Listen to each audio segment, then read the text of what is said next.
Hi, my name is Jill Puckett. Evan Harvey. Thomas Carlson. Kristen Simpson. Today we'll be talking about Amazon and their strategies that help make them so successful.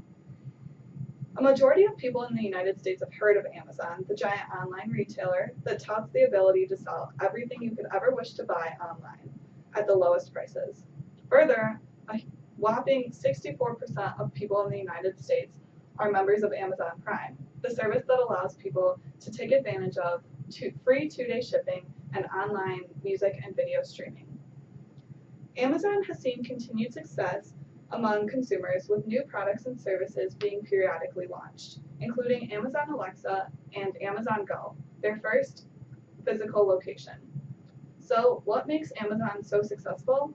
Maybe the innovative platform, products and technology, or the broad range of goods available to purchase at the lowest prices, or maybe even their eccentric CEO, Jeff Bezos.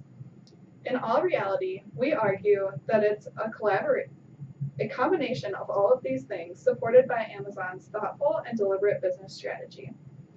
In our presentation, we outline a background of Amazon, followed by their original competitors, a brief history of competitors, their current competitors, and acquisitions before getting into their competitive advantage. A brief history of Amazon includes their mission and vision statement. In their mission statement, they say that they strive to offer consumers the lowest prices with the best selection at the utmost convenience, including storing consumers' credit card information so that they can click and purchase with just one click. In their vision statement, they emphasize that they're customer-centric with a global reach, customer prioritization, and the widest selection of products available for consumers. So I'll be talking a little bit about Amazon's original history. So a lot of you don't know that Amazon's original name, thought of by Jeff Bezos, was supposed to be Cadabra, because his idea was abracadabra, it's at your door. And Amazon actually started as Earth's biggest bookstore. They mainly sold textbooks and books through their websites before expanding into everything you see today. And the original competitors to follow on with that were brick and mortar bookstores like Barnes & Nobles and Borders. A long time ago, when he still had a team of probably 4 people out of his garage, they used to have company business meetings inside Barnes & Nobles. And Jeff Bezos actually had multiple conversations with the manager telling him that they were starting this bookstore online, and the manager would laugh at them and say that they would come up with something sooner. Obviously, it doesn't look like that ever happened. So a little bit of a timeline here. Jeff Bezos started Amazon in 1994, which is 24 years ago. In 1997, he made it a public-owned company, which means that people can invest in stock in Amazon and the company itself. In 2005, we see Amazon Prime pop up, which is their popular subscription service. In 2011, we see Amazon Video, which now competes with Netflix and Hulu. And in 2015, we see their first brick-and-mortar store, Amazon Go, pop up. So, why the change? Why did they change from books to anything you can find on the internet? Jeff Bezos has always considered his company as more than just a stuff store. He wanted to be a technology store. He wanted to be all about consumer discovery and what you can find anywhere. So now on to competitors with Tom. Alright, so I'll be talking a little bit about Amazon's competitors. Because Amazon is so large and they deal in so many markets, obviously they have a ton of competitors. So for media, so companies that compete with Amazon Video would be eBay, Netflix, Time Warner Cable, Apple, iTunes, and Google Store. They also compete with electronics and general merchandise, so this includes very large retailers such as Best Buy, Target, Walmart's another really big one that Amazon will compete with, and then other merchandise is CDW, PC Connection, Insight Enterprises, and Oracle. And a competitive advantage that Amazon has over other companies is that they will take advantage of this thing called showrooming. So it's where, for example, if I were to go out and look for a laptop, I would most likely go to Best Buy, ask some questions, see if it fits my needs, and then I would go online and then buy it at Amazon. So in order to stay ahead of the game, Amazon also makes a lot of acquisitions. So over the years, Amazon has acquired over 40 subsidiaries, including Zappos, Shopbop, Diapers.com, Kiva Systems, Goodreads, T Street, and then the last two are pretty important, IMDb, and then especially Whole Foods. So Amazon purchased Whole Foods for $13.7 billion in 2017. And with this acquisition, it gives Amazon entry to the grocery market. This allows them to compete with large retailers like Target and Walmart that also are in that market. And Walmart is their biggest competitor just simply because each company is so large. They're both standards for their individual markets.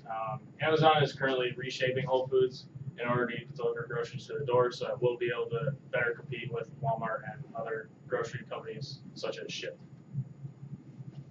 So some stats: Amazon has sold over 140 million items during Cyber Week of 2017. They've also amassed $136 billion in net sales during 2017. And the average non-Prime user spends about $625 per year.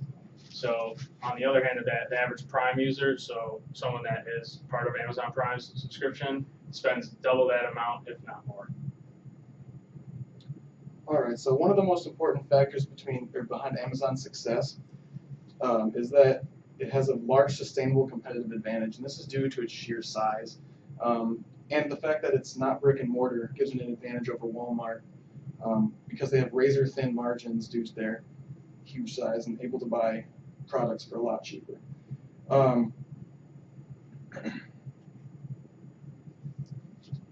So because of their large size, it often limits their competitors from gaining any market share, which is why there's no direct competitor with Amazon. It's just a bunch of people kind of nibbling at the edges trying to get their share.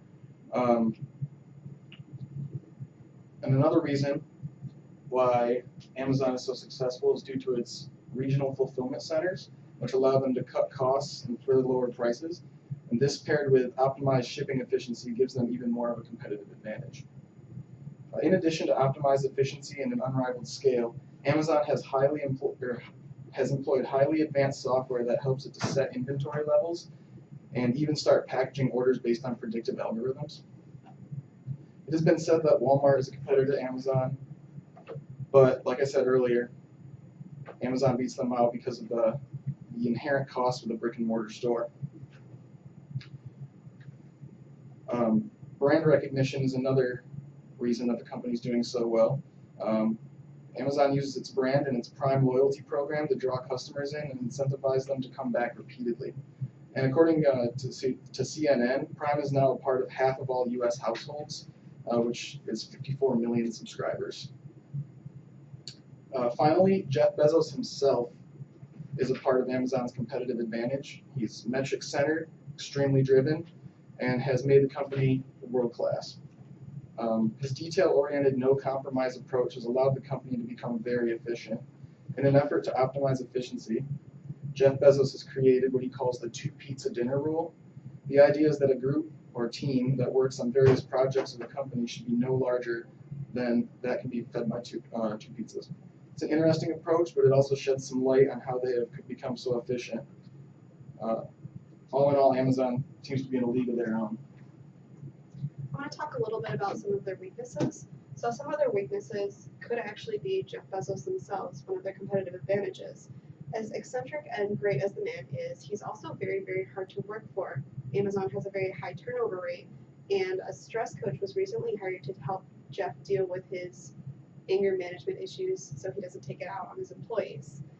Employees would often talk about how they would get a dreaded email from Jeff Bezos with a big question mark if a consumer emails directly to him because the problem needs to be solved now, right away. Another weakness is Amazon will make ventures into grounds that they are not ready yet for. So a big example of this is when eBay popped up, Amazon was like, that's really cool, I want to do that. Well, that was more of Jeff's idea. He really liked the auction idea, so they rolled with it, and it failed miserably. The only ever remnants you can ever see of their auction website is in the company itself. They have a large white bear skeleton sitting in their company's office to remind them just how miserable that failed. And then lastly, Amazon will lose sales to Google if consumers search directly through Google. So if you're price checking an item and you see it's actually cheaper on another website rather than Amazon, that's a lost sale for them. So despite all of these weaknesses, most of the time Amazon is successful in all other areas. As proven in our presentation, Amazon is truly a world-class company in business strategy, especially considering their ability to pivot, acquire crucial companies, and innovate. Amazon has successfully done what no other internet-based retailer has done: scale growth and accommodate new ventures and markets efficiently and gracefully. If there's any one thing to be said about Amazon's growth strategy, it may be to stay firm in the original goals and mission of the organization while being open-minded about new and innovative technologies and trends, with the mindset to pivot if and when things go wrong. While other companies may take these recommendations, it's very unlikely that we'll see a Pepsi to Amazon's Coke. Thank you.